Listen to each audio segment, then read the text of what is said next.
Welcome back to Sissy Maya. Make sure to subscribe to our channel to never miss an update. Additionally, consider subscribing to my Patreon to get access to these features, and much more. As the early spring sun ascended above the grassy paddock, it cast a glistening glow upon the morning dew. Scattered amidst the expanse were remnants of the original hardwood forest, now standing tall as large oak and maple trees, while patches of purple and white clover blossoms dotted the green landscape. In the barns, Liam Tremaine commenced his daily routine. He filled the feed troughs of the horses with a special feed mixture, carefully prepared with various plant products and vitamins. After tending to the horses' nourishment, he loaded a cart with bales of hay, distributing them into the mangers of each stall. Later, the training jockeys emerged from their barracks, leading the horses into the stableyard. They readied each horse for their morning exercise run, attending to bridles and saddles. Meanwhile, Liam prepared for the task of cleaning the stalls. With rake and pitchfork in hand, Liam and the other grooms diligently removed the soiled straw from the stalls, depositing it in the manure pile and hosing down the stalls. Once cleaned, Liam hosed the center walkway and drained the soiled water away. Afterward, Liam fetched straw from the storage barn and spread it generously in each stall for bedding. As the floor dried, he ensured every stall was adequately prepared. Upon the return of the jockeys, the grooms bathed and brushed down each horse, dedicating the remainder of the day to this task. Following grooming, the horses were released into their individual fenced sections of the paddock, maintaining order and separation between them. At day's end, each horse was returned to its stall and provided with another serving of the special feed. This routine remained unchanged, except during racing season when some horses were taken to the track, slightly reducing the workload but ensuring there were always tasks to occupy the grooms. Liam pondered that this marked a remarkable conclusion to his esteemed racing career. Once hailed as one of the circuit's most celebrated jockeys, he boasted 4 Derby victories, numerous stakes champions, and even a Triple Crown triumph. Rarely did he fall outside the top 4, often securing a show or better. Occasional setbacks occurred, typically in the maiden races where his expertise was sought by owners.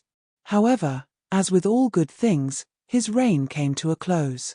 Advancing age and a series of unfortunate spills resulting in broken bones led to his retirement from riding. Having squandered his earnings as swiftly as he earned them, he found himself without means upon exiting the saddle. Attempts to transition his equine expertise into training proved futile. While adept at riding, he struggled to impart his knowledge to others or master the art of training horses. Fueled by his passion for horses and racing, he embraced the only available option, becoming one of Clover Honey Farm's finest stable hands. His days off were dedicated to observing other farms' horses training at the local track or attending races when possible. There, he would secure access to the stables, reconnecting with old racing acquaintances.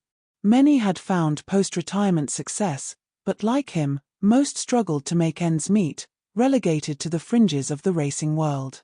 It was during one of these encounters that he crossed paths with an old friend, Jamie Martinez. Jamie, known for his cunning nature, often schemed to gain an advantage. Liam found himself embroiled in some of Jamie's schemes, which unfortunately yielded little success, reminiscent of Ralph Cramden's misadventures, albeit with fewer initial resources. One morning, before the Derby at the Downs, Liam encountered Jamie. Although unable to attend the race, Liam reveled in watching contenders' early morning workouts, marveling at the grace and precision of well-bred thoroughbreds in full gallop. Amidst his admiration, Jamie approached, noting Liam's unwavering presence at the track. "Liam, seems you can't resist the allure of the track. I bet you'd give anything to be back up on one like that," remarked Jamie. "Jamie, it's been years," exclaimed Liam, taken aback. "What brings you to the Downs so early in the week?" "Oh, this and that," responded Jamie. "And I believe I've stumbled upon an opportunity to leave a lasting impression on the world. I need your assistance." "My assistance? What makes you think I'd be willing to aid you in one of your schemes? The last one left us both in a dire situation." I traded racing and luxury for mucking out stalls just to put food on the table. I'm not inclined to entertain whatever you're proposing, especially considering our history, remarked Liam. Jamie persisted. Liam, I understand our past endeavors haven't fared well, but if you'll hear me out and spend a day with me, I'm confident I can change your perspective. If you don't like what you hear, you're free to decline. It won't affect our friendship. What do you say? With an offer like that, how can I refuse? If I'm not interested, we walk away, right? No deal, that's correct. All right, what's the plan? Inquired Liam. Meet me at Barrington's Diner next Wednesday morning for breakfast, and I'll lay it all out for you. I'll demonstrate my idea, and you can decide, instructed Jamie. After some deliberation, Liam agreed. Securing the day off posed no challenge, given his accumulated time off. Personal matters seldom stood in the way of taking an occasional day off. The following Wednesday, Liam rendezvoused with Jamie at Barrington's Diner. Despite the early hour, the diner was open, and they indulged in a hearty breakfast. Renowned for their delectable Denver omelets, Liam savored every bite. Amidst their meal, Jamie broached his proposition. Liam, I chose you because you possess unparalleled expertise in racing. You understand how to position yourself out of the gate, pace a horse through turns and stretches, and ignite their competitive spirit. I need your insight. Assuming you can even get near a racetrack on race day. I recall the scandal from last year, you're banned from racing for life. I've heard even bookies won't entertain your bets, countered Liam. Undeterred, Jamie explained, that's where the brilliance lies. Imagine being the horse yourself. Well, that's quite the fairy tale notion. If I were a true racehorse, I wouldn't require a jockey, certainly not one needing a nuanced understanding of the sport, Liam replied, indulging Jamie's fantasy. Yep, that's precisely what I anticipated, remarked Jamie.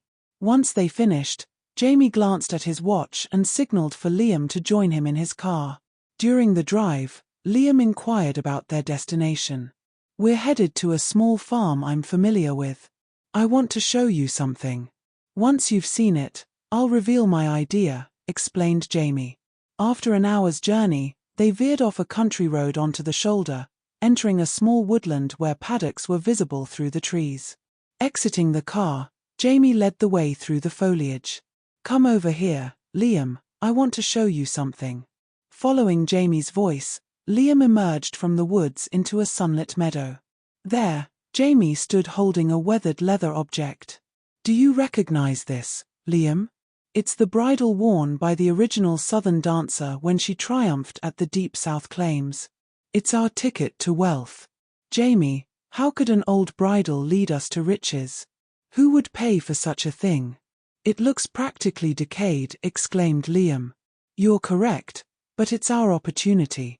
Watch this. Setting down the bridle, Jamie retrieved something from his pocket that resembled a woman's undergarment.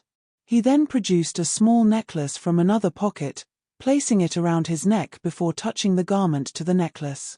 If you'll indulge me for a moment, you'll see how we can emerge victorious, declared Jamie. As Liam observed, Jamie's appearance began to transform. He diminished in stature and became slender. Hair sprouted and concealed his previously bald spot. Beneath his shirt, two mounds began to form, while his facial features softened, his cheekbones lifted, and his jawline softened. Liam watched in astonishment as Jamie's waist narrowed, hips broadened, and eyes transitioned from dull brown to brilliant blue. His hair cascaded past his shoulders, transitioning from grey to chestnut brown. After about 30 minutes, Jamie stood before Liam as an attractive young woman. Instead of his previous middle-aged self, Jamie now appeared to be in his 20s. Quite a transformation, wouldn't you say, Liam? Jamie remarked in a melodic alto voice. I stumbled upon this necklace one day at the track. Initially, it turned me into a younger man. Through experimentation, I discovered its ability to transform into anyone I desire. Reverting after about 12 hours. This is how we'll attain wealth. Become young women. And how does that lead to wealth? Are we supposed to marry off to wealthy men? Resort to unsavory means? Questioned Liam. No, Liam, you're missing the point. With Southern Dancer's bridle, you can become Southern Dancer. Your intellect in that body could secure victories as an unknown under favorable odds. We'll place strategic bets and reap the rewards, explained Jamie. Liam objected. Hold on. Me become a horse? That's absurd. What if I get stuck? I'd be reliant on you to revert me, and I'm not sure I want to take that risk. Agreed, which is why you'll handle the betting. Bookies won't entertain my wagers due to our past exploits, and I'm barred from racing. You'll place the bets discreetly, and I'll be responsible for returning you to your original form to collect, Jamie outlined. I'll need to contemplate this, mused Liam, stealing glances at Jamie's new physique. During the drive back to retrieve Liam's car from the diner, Liam remained lost in thought, gesturing for Jamie to stay silent whenever she attempted conversation. He gazed out of the window, deep in contemplation, occasionally casting a glance at his now attractive companion.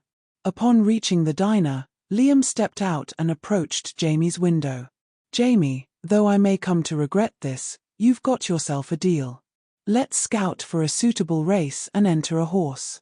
We might manage to scrape together the entry fees and sufficient funds to bet on a long shot. If we choose wisely, victory should be within reach, Liam conceded. Jamie beamed. Excellent. I believe Southern Dancer would be your best bet. That bridle symbolizes the peak of Dancer's career, boasting 10 wins out of 15 starts and consistent show placements in the others. We're bound to succeed. I'll be in touch. With that, Jamie drove off. A few weeks later, Liam received word from Jamie, and they reconvened at Barrington's diner. All right, Liam, Jamie began, here's the plan. Arrange for a few weeks' leave. We'll transform you into Southern Dancer, undergo training to acclimate to the change, and then enter you in the Hartford Stakes. You'll place as many bets as possible, and we'll cash in. With our potential winnings, you could bid farewell to stall mucking for good. It's foolproof. Jamie, that might be stretching it, but I could certainly use a fresh start. I can secure time off just before the stakes, so let's give it a shot, agreed Liam.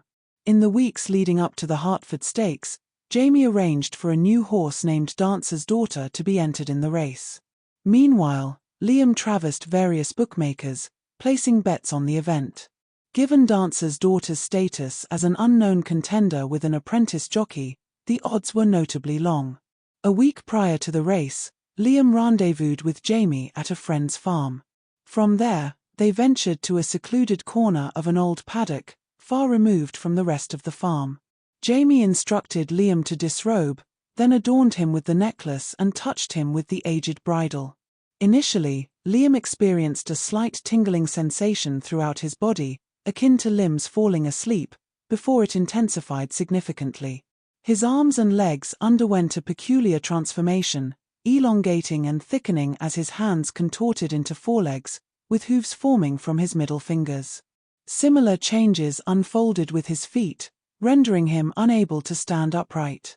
Eventually, he settled on his side, witnessing a growth of chestnut hair across his body. A sharp pang in his nose marked facial alterations, as his features extended outward, accompanied by alterations in his teeth and tongue. He then sensed the emergence of a tail and underwent further changes between his legs. After what felt like an eternity, the transformations ceased. Despite initial wobbliness, Liam managed to stand and gradually found his footing, testing various gaits with surprising ease. His new equine form exuded youth, strength, and agility as he effortlessly explored the paddock, eventually halting before Jamie with a newfound sense of confidence. "Well, Liam," Jamie exclaimed with a grin, "you seem to have adapted splendidly to your equine form. That little display with the gaits was quite amusing. You'll do just fine. Let's head back to the stable so you can prepare for tomorrow morning's workout." With that, Liam trailed Jamie back to the stables of their friend's farm. Throughout the week leading up to the race, Liam engaged in morning training sessions with his newfound jockey. Though the young man lacked extensive racing experience, Liam's embodiment as the horse elevated his performance, leaving the jockey impressed. "Mr. Martinez," the jockey exclaimed enthusiastically, "this horse is phenomenal. It's as if she's always thinking one step ahead. She seems to intuitively grasp when to conserve energy and when to kick into high gear. She'll breeze through the stakes without breaking a sweat." While the jockey spoke, Liam had a sudden realization. Amidst the excitement of embodying a horse, he had overlooked a significant detail. He was now a filly. The implications dawned on him, considering Southern Dancer's gender and the entry as Dancer's daughter. It added a layer of complexity to the scheme, one he hadn't considered until now. Race day finally arrived. Transported in a horse trailer by Jamie's friend, Liam was settled into a stall at the racetrack. Pre-race nerves kept him restless throughout Friday night. Saturday dawned clear and crisp. Owners arrived in their limousines, followed by the influx of spectators. The stables buzzed with activity as grooms readied their charges for the day's races. As the Hertford Stakes was the final race of the day, the anticipation weighed heavily on Liam. His only respite came when a young girl approached his stall. "Liam, it's me, Jamie," the girl chirped in a high-pitched voice. "Since I couldn't enter as myself, I decided to take on a different guise. What do you think?" Liam could only nod and emit a soft whinny in response, which seemed to satisfy Jamie. Before Jamie could say more, a groom intervened, ushering her away and leading Liam to the saddling area. Jamie watched them depart before making her way to the stands. In the saddling area, Liam remained stationary as the halter was swapped for a racing bridle. A blanket was draped over his back, followed by the placement of the saddle.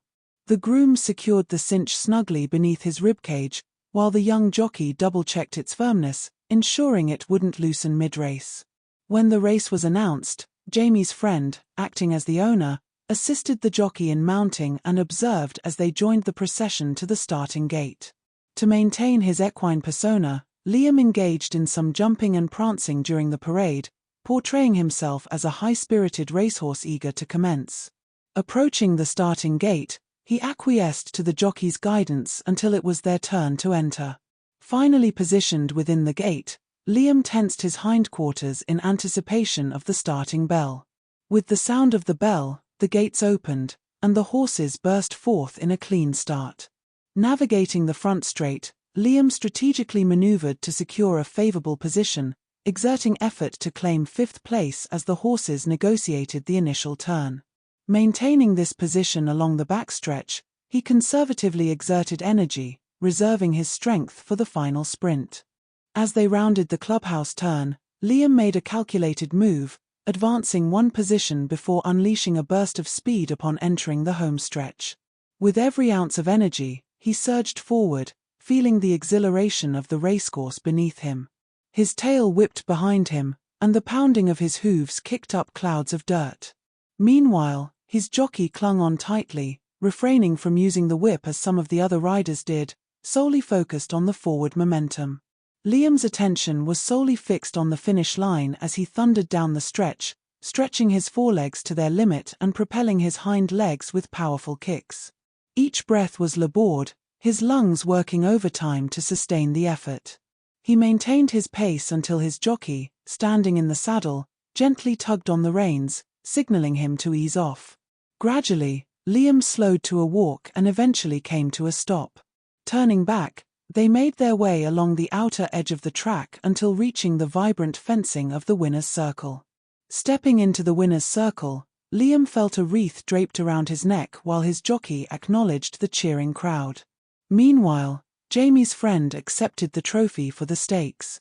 Soon after, the jockey dismounted and joined Jamie's friend on the podium, while Liam was led back to the stables. In the stables, the groom removed the saddle and bridle, proceeding with a thorough rub-down. Following the rub-down, Liam was draped with a blanket to stave off any chill, with a small bucket of water placed before him. Despite his thirst, he knew he had to cool down before drinking more. As evening descended and the racetrack emptied, Liam found himself dozing in his stall until the sound of the door opening roused him. It was Jamie, still disguised as the young girl. "Liam, We need to get you out of here. There's been a protest, and they've discovered that your registry number matches Southern dancers. They'll be here soon to check your lip tattoo. Realizing the gravity of the situation, Liam followed Jamie out of the stall. However, as he brushed against her, he felt a strange sensation at the point of contact. Dizziness overcame him, and he stumbled, hitting his head on a barn support post before darkness enveloped him. When he regained consciousness, sunlight filled the room, its pale yellow walls and antiseptic scent indicating a hospital setting. Glancing down, Liam found himself in a hospital bed, dressed in a gown. The door opened, and a nurse entered. "Well, young lady," greeted the nurse, checking Liam's vital signs, "how are we feeling this morning? That was quite a bump on the head you took." "I'm okay, but my head still hurts," replied Liam, feeling a sense of bewilderment at his surroundings. "That's quite normal. It'll likely be tender for a few days," the nurse remarked. "Breakfast will be served soon, so I hope you're feeling hungry. Also, when you were brought in last night, you were completely unconscious, so could you please provide me with your name for our records?" Ollie," he stammered. "All right, Liana," the nurse noted, "the doctor will be visiting you shortly to assess your condition and help coordinate further steps, including locating your family." Family? Liam stuttered. "I don't have any family. I'm all alone." "Oh, my dear," the nurse comforted, "I'll need to involve the family services team then." With that, she exited the room, leaving Liam to contemplate his bewildering situation. "Young lady, Liana," he mused. "What has become of me?"